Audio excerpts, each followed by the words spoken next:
നമസ്കാരം,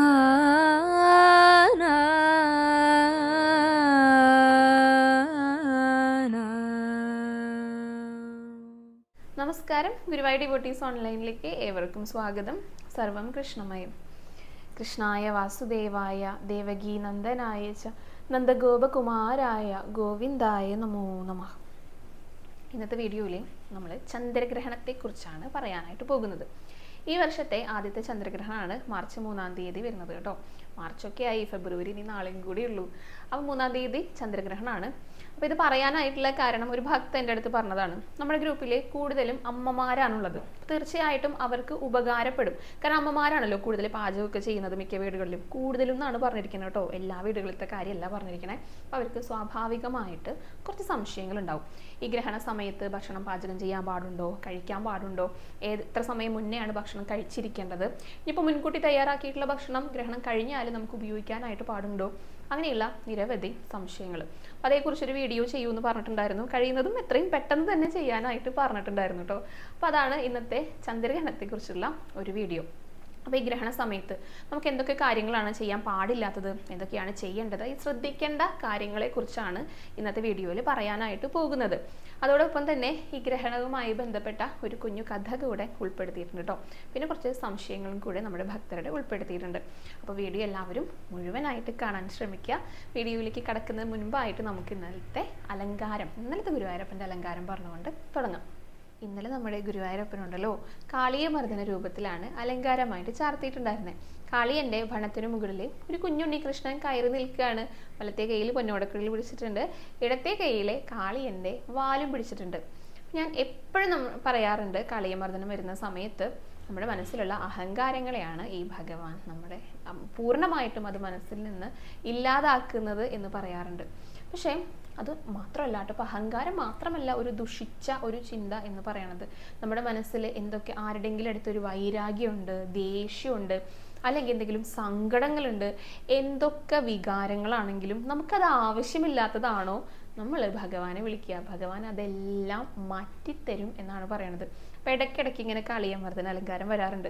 അത് വരുമ്പോഴൊക്കെ നമ്മളൊന്ന് മനസ്സിലൊന്ന് ചിന്തിക്കണം, ഭഗവാൻ നമ്മുടെ അടുത്ത് എന്താണ് പറയാനായിട്ട് ഉദ്ദേശിക്കുന്നത് എന്നുള്ളത്.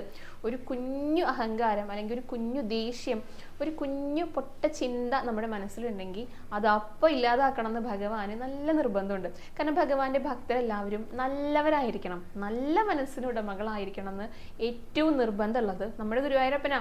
അപ്പം അങ്ങനെ ഇടയ്ക്കിടയ്ക്കൊക്കെ വരുന്നതിൻ്റെ ഉദ്ദേശം അത് തന്നെയാണ്. ഭഗവാൻ നമ്മളെയൊക്കെ നന്നാക്കാനായിട്ട് നോക്കുകയാണ്, നമ്മുടെ മനസ്സിലെല്ലാം നന്മകൾ നിറയ്ക്കാനായിട്ട് നോക്കുകയാണ്.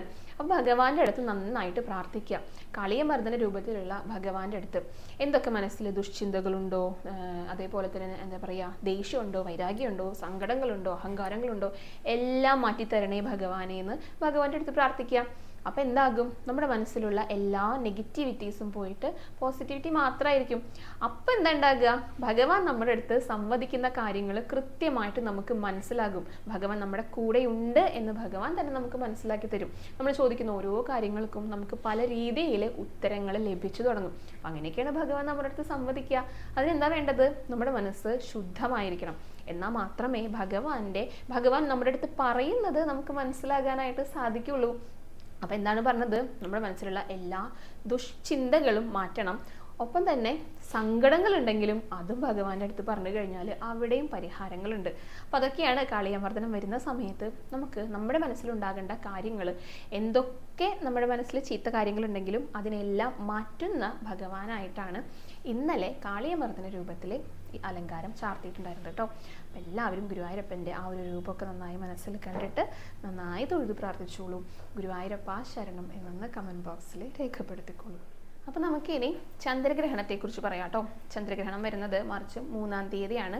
അപ്പോൾ ചന്ദ്രഗ്രഹണം എന്ന് വെച്ച് കഴിഞ്ഞാൽ ഈ സൂര്യനും ഭൂമിയും ചന്ദ്രനും ഇങ്ങനെ നേർരേഖയിൽ വരും. അതായത് സൂര്യൻ്റെയും ചന്ദ്രൻ്റെയും ഇടയിലായിട്ട് ഭൂമി വരുമ്പോൾ ഭൂമിയുടെ നിഴല് ചന്ദ്രനിലെ പതിക്കും. ആ പ്രതിഭാസത്തെയാണ് ചന്ദ്രഗ്രഹണം എന്ന് പറയണത്.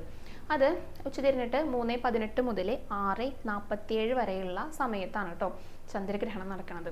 അപ്പോൾ ഇതിൽ 3 മണി അല്ലെങ്കിൽ 3:18 എന്നൊക്കെ പറഞ്ഞു കഴിഞ്ഞാൽ സൂര്യൻ ഉദിച്ചു നിൽക്കുന്ന ഒരു സമയമാണ്. അപ്പോൾ ആ സമയം നമ്മൾ അങ്ങനെ എടുക്കാറില്ല. ചന്ദ്രൻ എപ്പോഴാണോ ഉദിച്ചു വരണത്, അപ്പോൾ വാവൊക്കെ ആയതുകൊണ്ട് 6 മണിക്കാണ് ചന്ദ്രൻ ഉദിക്കുക.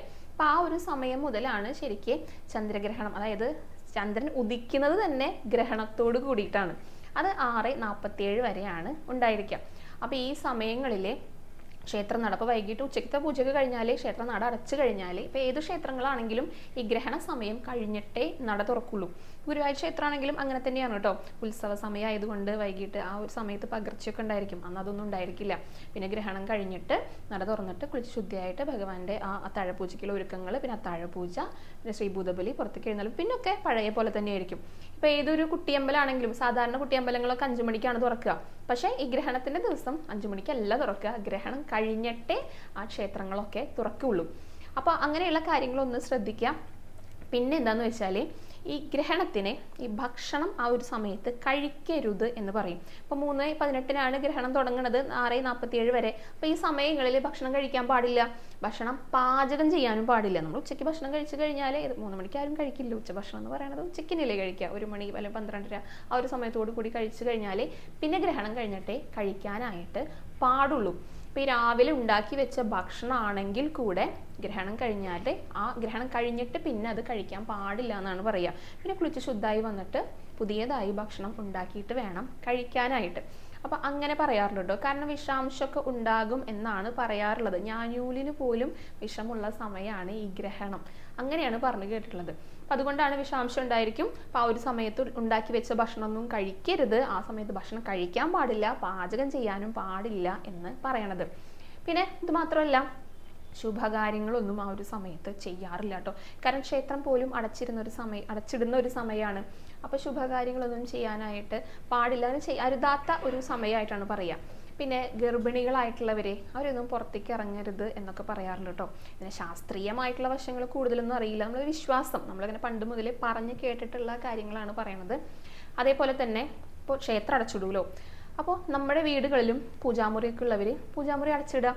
അവിടെ പുഷ്പങ്ങൾ എന്തെങ്കിലുമൊക്കെ ഉണ്ടെങ്കിൽ അതൊക്കെ പുറത്തേക്ക് കൊണ്ടുവരിക, അല്ലെങ്കിൽ കിണ്ടിയൊക്കെ ഉണ്ടെങ്കിൽ കമിഴ്ത്തി വെക്കുക. എന്നിട്ട് പൂജാമുറി അടച്ചിടുക. ഗ്രഹണമൊക്കെ കഴിഞ്ഞതിന് ശേഷം വൃത്തിയാക്കിയിട്ട് പിന്നെ സാധാരണ പോലെ തന്നെ അങ്ങനെയും പറയാറുണ്ട് കേട്ടോ. ഇതൊക്കെ നമ്മുടെ വീടുകളിൽ ചെയ്യേണ്ട കാര്യങ്ങളാണ്. ഇപ്പോൾ ഭക്ഷണത്തിൻ്റെ കാര്യമാണെങ്കിൽ കൂടെ, അതേപോലെ തന്നെ പൂജാമുറിയുടെ കാര്യമാണെങ്കിൽ കൂടെ, ഇതൊക്കെ നമ്മുടെ വീട്ടിലെ ആചരിക്കേണ്ട രീതികളാണ് ഇപ്പോൾ പറഞ്ഞിരിക്കുന്നത്. അപ്പോൾ ഗ്രഹണം എല്ലാവരും ശ്രദ്ധിക്കുക. പിന്നെ എന്തൊക്കെ ദോഷങ്ങളുണ്ട് അങ്ങനെയുണ്ടോ അതൊന്നും എനിക്കറിയില്ല കേട്ടോ, അതൊക്കെ ജ്യോതിഷപരമായിട്ട് പറയുന്ന കാര്യങ്ങളാണ്. അപ്പോൾ അതൊക്കെ അവർക്കാണ് കൂടുതൽ പറയാനായിട്ട് സാധിക്കുക. എന്നിരുന്നാലും പൊതുവെ ഗ്രഹണത്തെക്കുറിച്ച് പറയുന്ന കാര്യങ്ങളാണ് ഇപ്പോൾ ഇവിടെ പറഞ്ഞിരിക്കുന്നത് കേട്ടോ. അപ്പോൾ ഈ ഗ്രഹണം എന്ന് പറയുന്നത് നമുക്ക് ദൃശ്യമാകുന്ന ഗ്രഹണം മാത്രമേ നമ്മൾ ആചരിക്കാറുള്ളൂ, ദൃശ്യമാകാത്തത് ആചരിക്കാറില്ല കേട്ടോ. അപ്പോൾ ഈ ഗ്രഹണ സമയത്ത് നമ്മൾ നന്നായിട്ട് ഭഗവാനെ വിളിച്ചിരിക്കുക. ഇപ്പോൾ ദോഷങ്ങൾ ഉണ്ടാകുമെങ്കിൽ ഭഗവാനെ വിളിച്ചാൽ മതിയല്ലോ. അപ്പോൾ നമ്മുടെ ഭഗവാൻ എല്ലാ ദോഷങ്ങളും മാറ്റി തരും. അപ്പോൾ നന്നായിട്ട് നാമം ചൊല്ലിയിട്ടൊക്കെ ഇരിക്കാനാണ് പറയാറുള്ളത്. രാഹുഗ്രസ്ത ഗ്രഹണം എന്നാണ് അതിന് പറയുക. അതെന്തുകൊണ്ടാണെന്ന് വെച്ചാൽ രാഹു പിടിച്ച് വിഴുങ്ങുക എന്നൊക്കെ പറയും. ആ ഒരു കഥ കൂടെ ഒന്ന് സൂചിപ്പിക്കാം കേട്ടോ. ഈ അമൃത മദന സമയത്ത് അമൃതുണ്ടായില്ലോ, അപ്പോൾ ഈ അമൃത് എല്ലാവർക്കും വിളമ്പിക്കൊണ്ടിരിക്കുകയാണ് മോഹിനി. അപ്പോൾ അസുരന്മാരൊരു പക്ഷം ദേവന്മാരൊരു പക്ഷമൊക്കെ ആയിട്ട് ഇരിക്കുന്നുണ്ട്.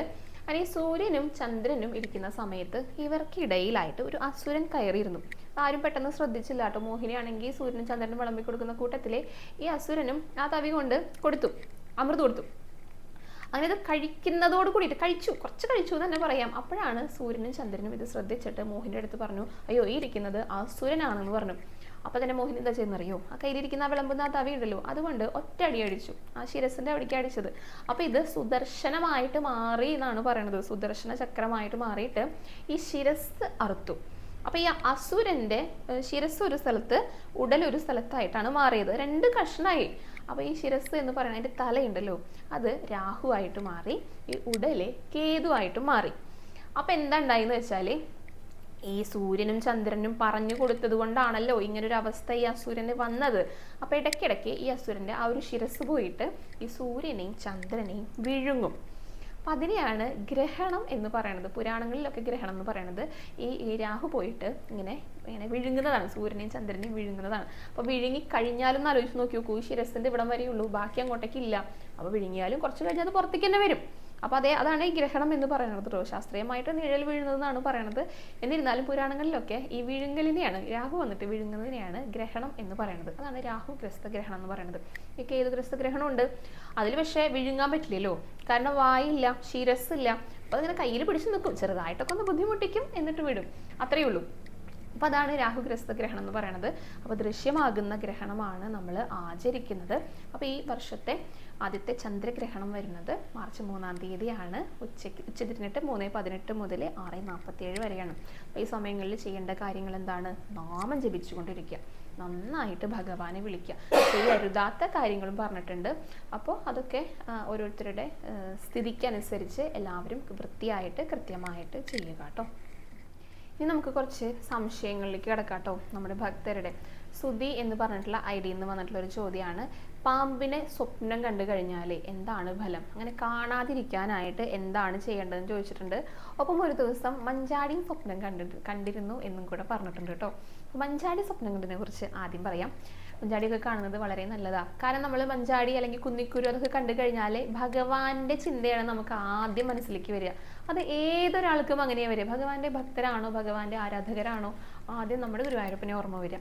അപ്പോൾ മഞ്ചാടിയൊക്കെ കണ്ടു കഴിഞ്ഞാൽ ഭഗവാനെ കാണാനായിട്ട് വരിക, മഞ്ചാടിയൊക്കെ കൊണ്ടുവന്നിട്ട് ഭഗവാനെ സമർപ്പിക്കുക, അത്രയൊക്കെ ചെയ്യാനായിട്ടുള്ളൂ കേട്ടോ. ഭഗവാനെ ആണ് സ്മരിക്കേണ്ടത്, ഭഗവാനെയാണ് തൊഴാനായിട്ട് വരേണ്ടത്.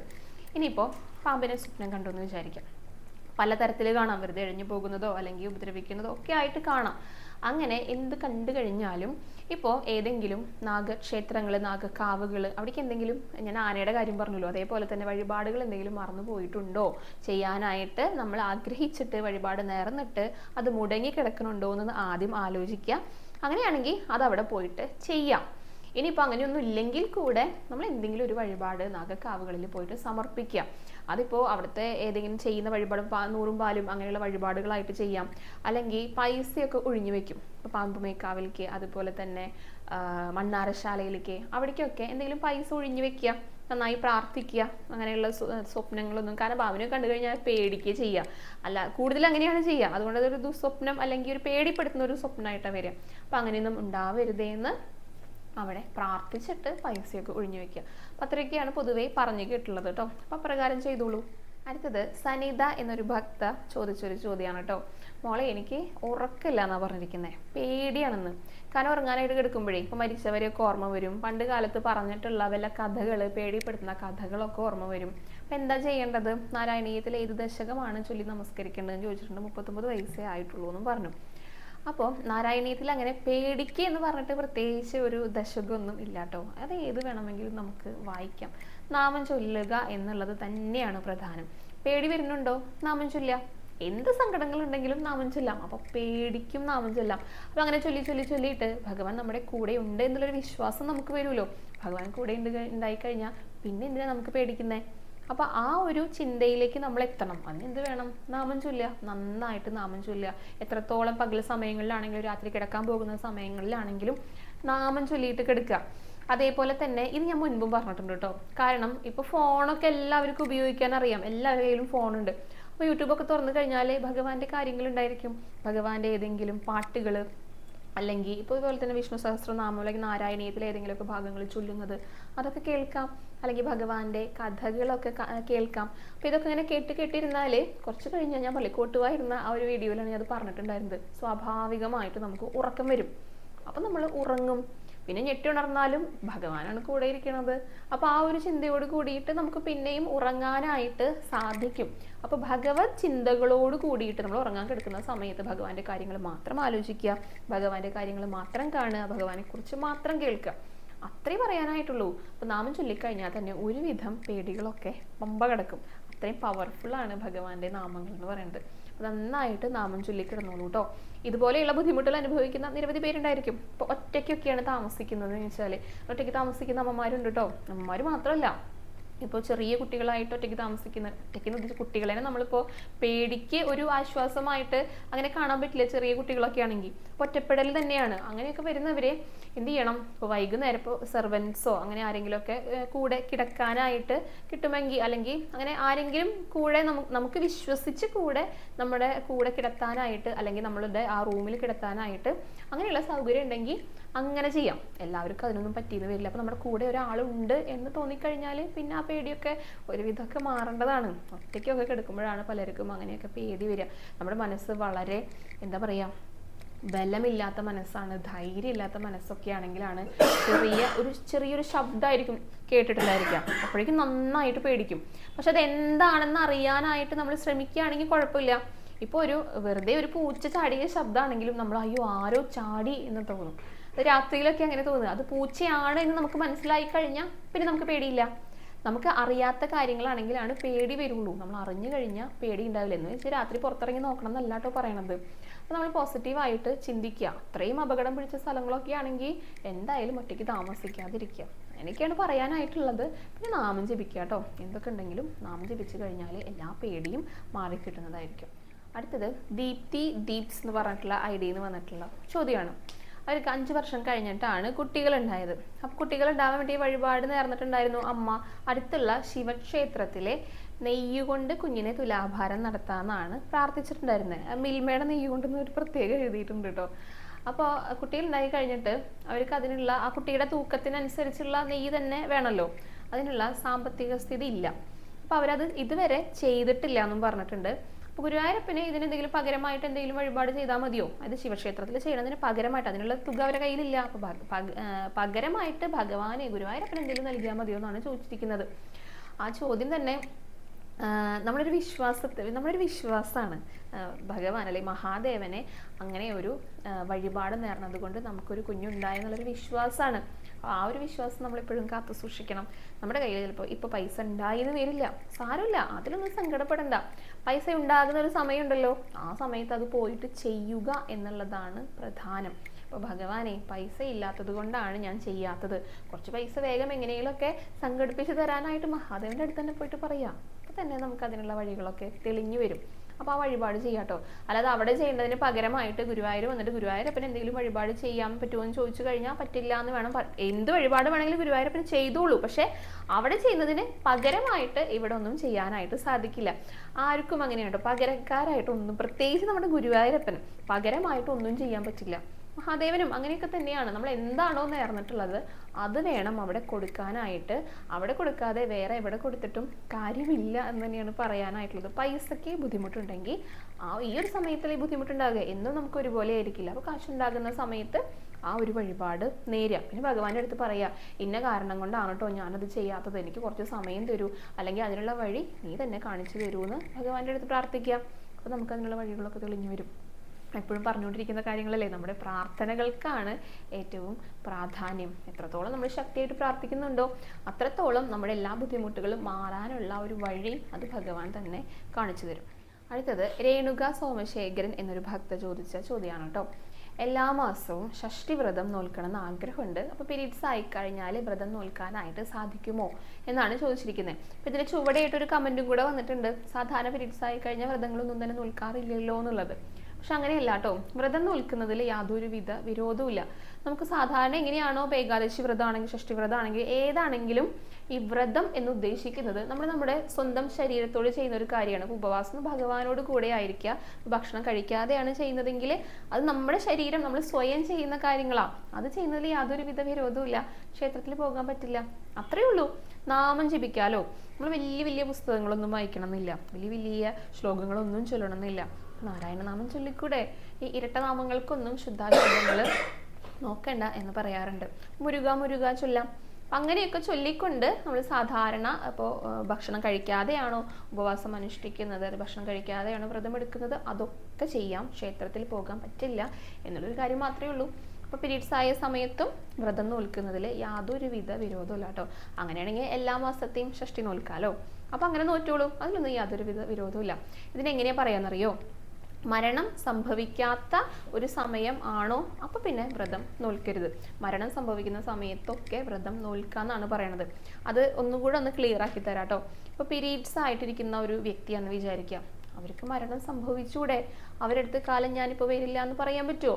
അങ്ങനെയില്ല. അപ്പോൾ അവർക്ക് മരണം സംഭവിക്കാം. അപ്പോൾ അങ്ങനെ സംഭവിക്കാതിരിക്കുന്ന ഒരു സമയമുണ്ടോ അപ്പോൾ പിന്നെ ഈ നാമം ജപിക്കാതിരിക്കാം, അങ്ങനെയാണ് പറയണത്. അപ്പോൾ ഈ സമയത്ത് മരണം പോലും സംഭവിക്കാം. അപ്പം അതൊന്നും നമുക്കങ്ങനെ പാടില്ല എന്ന് പറഞ്ഞിട്ട് മാറ്റി നിർത്തേണ്ട കാര്യങ്ങളൊന്നും അല്ല കേട്ടോ. ഈ പീരീഡ്സ് ആയ സമയത്തും വ്രതം നോൽക്കാം, അങ്ങനെ നോറ്റോളൂ. അപ്പോൾ ഇത്രയൊക്കെ ചോദ്യങ്ങളും ഉത്തരങ്ങളുമാണ് ഇന്നത്തെ വീഡിയോയിൽ ഉൾക്കൊള്ളിച്ചിരിക്കുന്നത്.